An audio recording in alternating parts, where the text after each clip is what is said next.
All right. Yes, for those who aren't here. So we're looking at two responses to interstate conflicts. We know that the coalition responded in one way. The US got a whole bunch of states with it. The UK, Australia, Poland, and much of others. They responded with violence, invasion. The UN responded in a different way. So just like with other parts of this course, I'm picking contrasting responses. The coalition, a series of over 40 members. I think it ended up being about 49, but if you don't know the exact figure, just say over 40 states. What's this heading called? Responses to interstate conflict. And then below that, the first response is the coalition. So USA and the coalition. I don't understand why Australia went to It makes sense. Is it pressure from America? I don't think they had to pressure us. I think we were the first ones to activate our alliance after 9/11. The first country in the world to say, we're going to help defend America. Freedom! So, our relationship with that country is such that they don't need to force us to do anything. We do it willingly. And this name alludes to that, the coalition of the willing. States willing to come together to fight terrorism, to fight threats. Only 3. I should have said only 4. Only 4 would actually contribute troops to the invasion. And that's why some people say the coalition was a bit of a farce. You know, it wasn't really a coalition. It was pretty much just America. And a whole bunch of other states who said they would go. And looking at the map, you see that. What possible help can the Solomon Islands give to the US? They're in absolute poverty. The Marshall Islands, Guam, Singapore. Singapore has troops. Japan doesn't even have a military and they're getting on the alliance. Don't they? They're not supposed to. It's in their constitution. Really? Ever? Like everywhere? If the war is between America and the Middle East, how are these states going to help? Guam, like, they have a lot of troops in The troops here are stationed in Guam. Guam is a territory. Yeah. Guam. But The Guam. the point is, you've got a coalition. You've got a collection of states coming together to form an alliance. Let's hear about that alliance. At the beginning of 2003, George Bush enjoyed overwhelming domestic support, but he also knew he had a problem. His administration was preparing to invade Iraq, but of the 192 countries then recognized by the UN, he could only find 4 others willing to take part. If war is forced upon us, we will fight in a just cause and by just means. Just cause. Sparing in every way we can the innocent. Intense diplomatic and economic pressure from the White House wasn't working, and while other nations said they were willing to send forces after the initial invasion, only the United Kingdom, Australia, Denmark, and Poland were willing to commit troops from the start. The rest of the world seemed determined to let weapons inspections continue, a policy the White House had grown weary of. Cheney was highly critical of inspections. I think on one occasion he said that inspectors are useless at best. And he wanted the US to go ahead with the invasion and not having a complication. He saw that inspections could be a complication. Suppose these guys come up and say there is nothing. That would be a complication for the United States. So the diplomatic compromise concocted by the White House was the coalition of the willing. And on the surface it sounded impressive. However, certain discrepancies were quickly noted. For example, the European nations included on the list were there because their main contribution to the coalition was simply to let British and American aircraft fly over them. But that was a far greater contribution than most of the rest of the countries, particularly those in Central and South America who couldn't even provide airspace. They were included simply because they'd spoken out against Saddam, which explains the presence in this coalition of devastated war-torn countries like Afghanistan and Eritrea, which obviously had very little to contribute. So why announce this coalition and not just wait until UN Resolution 1441, which called for further inspections, resolved the WMD question once and for all? We had a mandate from the Security Council. We didn't have a mandate from the United States or from the UK. It was the whole Security Council. We were international civil servants. We were asked to verify with the professionalism whether there were any weapons of mass destruction. So given the scrutiny the list was generating even as the war began, why did the White House announce it at all? The answer, say critics, lies in mathematics. Not only were no Arab countries participating, but of those that were, Australia, Denmark, and Poland, they combined to only send 2,500 troops. The British and Americans, by contrast, were sending in 165,000. Therefore, the contributions of the other nations taking part added up to less than 2% of the invasion force. And here, near the CENTCOM headquarters, where the war was mapped and carried out, those numbers weren't helpful. And that led to the heart of George Bush's problem. Unless his administration could think of an alternative, this war could be seen as an Anglo-American invasion of an oil-rich Arab state, especially if things went wrong and an invasion turned into an occupation. And so the Coalition of the Willing was born. Owen Fay, Al Jazeera, Doha. So it made so it didn't look like it was like an oil. Yeah, so instead of it just looking like this is US invading a poor country for its oil, this was a community of nations. In total, it would be 49 nations coming together to attack an evil tyrant. So it's about the image, it's about what it looks like. And the name alludes to that as well. A coalition, it sounds pretty strong. It's what you do if you want to get something done which is unpopular. You get support. You get as many people behind it as possible. And the term to explain this is international cooperation. This is one of the terms in your vocab list, so now would be a good time to open that list up and add this definition. And it's one of the simplest terms in our course. It simply refers to global actors working together to achieve common ideals and goals. That's it. International cooperation is actually a definable term, meaning it could be, you could get a definition question, but it's really simple. Global actors working together. And we've got a fantastic example right here, Coalition of the Willing. So add this to the area of study for vocab list, which you will have already downloaded.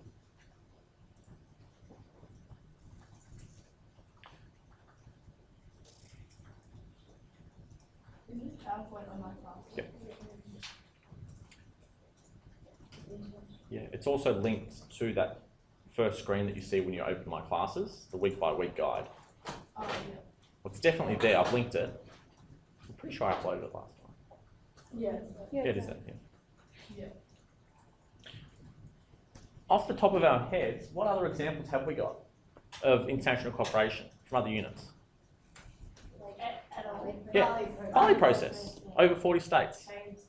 What else? 1951. Sorry? The The- 1951 convention. Is that? Yep, the Refugee Convention. Global actors working together. Non-Proliferation Treaty. Global actors working together. What about something like Asia? ASEAN. European Union. Or like unread. Unread. Yes, just make sure you make it sound like there's 3 or more actors. So the UN, Indonesia, and other states trying to achieve deforestation. Even Australia, Indonesia, and the US training Detachment 88. Anytime you've got 3 actors or more working together to achieve something. What about like this polygraph for like trade credits? As long as there's 3 states, Yeah, like sure. A and the Australia, New Zealand. We'd need another 3rd No, state. there's more like that. Yeah, so long as there's 3 or more. Yeah. I mean, this is our best one, Coalition of the Willing. It's great. They came together to achieve a goal. The goal was to invade Iraq, change the regime. It's beautiful. Beautiful. So, the actual invasion. In some ways, this was a really predictable war. The US has by far the most advanced military in the world. It's really hard to emphasize how much better than everyone else they are. And so they were going up against a pretty ancient army. So why would they be threatened by China? Because China is spending so much on advancing their military. So China's actually building really advanced equipment. Lots of countries in the world spend a lot of money on their military, but they're not spending on good equipment. Ours is considered one of the best in the world because it's mostly on advanced equipment. It's new equipment, rather than trying to maintain really old tanks or really old ships. So this was really predictable. The US invaded with 150,000 troops, plus troops from other countries, and they won the war in about a month. Some resistance, most troops fled. Most Iraqi military units dropped their guns and they just went home. They knew they were going to get beaten. They didn't want to die in their tank. So the invasion was very quick. Within a month, the capital fell. Quite incredible. It's a huge country. You know, it was a very short military campaign. You can use it to talk about the strength. Well, it's a really good example of the strength of the US military. To use conventional warfare, meaning non-nuclear, non-chemical warfare, so tanks, aircraft, troops, against a state, and to win easily in a month is quite something. Sorry, is there two ways to spell Baghdad? Because there was a lot of Google with like those two ways I was spelling. I was very confused. With lots of the terms from the Middle East, there are lots of ways to spell them because we're One has an H, anglicised one Persian words. One's got a what? One's got an H and one doesn't. I think the one with the H is the correct one. Okay, so actually. But you're not going to be held accountable for the spelling of... Capital, you think if they go wrong, that's No. It also shows the extent of the US political machine, the government defying the UN. Because the UN did not support an invasion. Wasn't it its third legal war in like 10 years? That's what one of the sources said. It really depends on how you define illegal. You know, this goes back to the problems we have with international law. Who decides if something is legal on an international level? Yeah, just over 40 years. Yeah. So that particular source was arguing that it was an illegal war. I would argue it was an illegal war. The American president would say no. The US was totally within their legal rights to do it. So it's a contentious term, what's legal on an international level. But the invasion, a success, short, sharp victory. This is where things got really tricky with America's response, the coalition's response, the occupation. This cartoon. It's a little Iraqi sitting at a desk. How do I know I have full sovereignty if you control all security decisions? The guy in the tank, because I said so.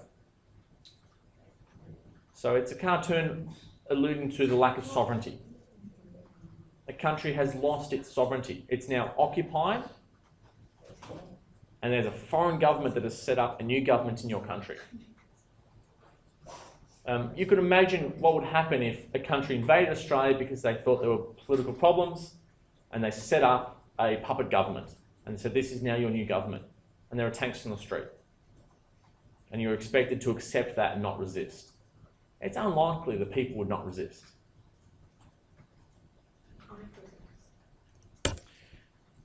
So, the occupation, the Pentagon, which represents each of the arms of the American military, effectively was in control of Iraq. So not Iraqis, not an Iraqi government, not a coalition of Arab governments. The American military was in charge of Iraq. Their strategy at first was to bring back exiles. So someone who is exiled is someone who has left the country. So during Saddam's reign, lots and lots of political leaders left the country because they didn't want to be punished.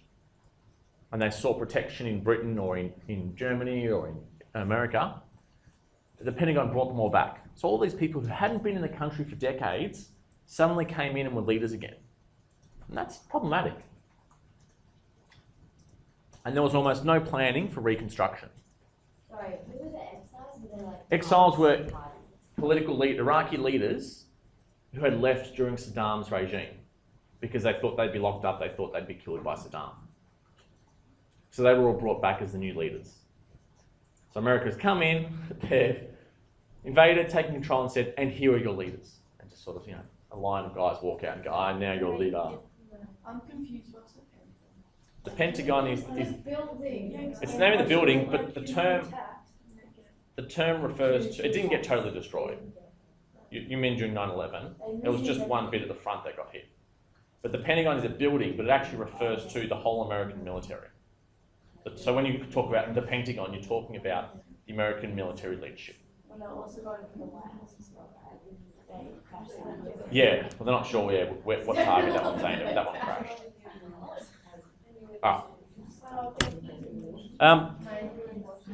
So what happened was that Saddam was gone. The Iraqi government was gone. The coalition needed someone to run the country. They needed someone to do things like, give the police orders, maintain order, make sure all the utilities work. So a new government was set up. It was called the Provisional Authority, or the Coalition Provisional Authority. And you can see how this really, it smacks up against sovereignty. For someone else to come in, even if you agreed that Saddam was a bad guy and he had to go, to come in and set up a new government which is led by Paul Bremer, an American. So they brought in an American and said, this is your new leader. He's going to be the provisional head of your country. We haven't got to democracy yet. This is the interim. So this is the period between invasion and them allowing the Iraqis to have elections. So someone had to run the country. And they brought in this American guy to run the country. So when they put in a yard, That's not for a little while. so that's not the interim government. That's not. Interim government. That comes next. So they That's put the next in- step. They put in an American leader. Yes. Yeah, so Paul Bremer was the leader of Iraq. But he wasn't. He wasn't. So it was just like temporary. It was temporary, but he would end up being there for about a year, I think. So an American would be the leader of Iraq. Like, it's not good. It would last for about a year. Originally, the Iraqi leaders were under the impression it would only be for a few months. But the Americans said, well, he might be here indefinitely until we can set up an interim. So they were trying to transition to democracy. We had Saddam Hussein ran the whole country, no opposition. The Americans come in, Saddam flees, the Iraqi government's gone. They put in place an American, Paul Bremer. He lasts about a year. Then they appoint an interim. So they appoint some Iraqis as interim leaders until they can have their first election. And then a little bit later, a few years later, they have their first democratic election. Wait, who was? So this is a period of change. Who was put in? You don't need to know really specific details. Yes. Did Poland get troops? Big part? Did Poland? Yeah. Yes, a small amount, very small token. They gave more than Australia. Yeah, there's a token figure. No. And lastly, the last point to make, which would ultimately be catastrophic in terms of the insurgency, once the Americans had won the war, they had to do something with the Iraqi army. It still existed. So 250,000 well-trained young men, instead of keeping the army and using it to maintain peace, they disbanded it. So to 250,000 men who had stable jobs with a good income for their family, they said, you're fired. Go home. We're going to occupy your country, but we don't need you anymore. You don't have a job. And most of the insurgency would come from these men because they were trained in using military equipment and now they're unemployed. Wait, they the insurgency. So weren't What? they already there? No, the insurgency weren't there. There was no insurgency before the war. So before the war, there was. No, but isn't this? Oh right, no, I get it now. This is the occupation. Okay. So the Americans are in power. They're ruling Iraq. They're saying, what do we do? What do we do with the Iraq army? Do we let it stay? No, let's just get rid of it. Let's start afresh. And that would be ultimately catastrophic. Most of these men would end up fighting against the Americans, against the Australians, against the Brits. They'd plant bombs all over the place. They'd have random attacks, both on the military and on civilians. So this would prove to be a really bad decision and would fuel the insurgency. Oh, that's not good.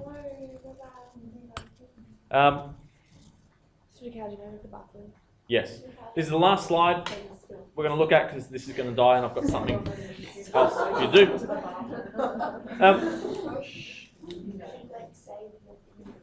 Yes, right.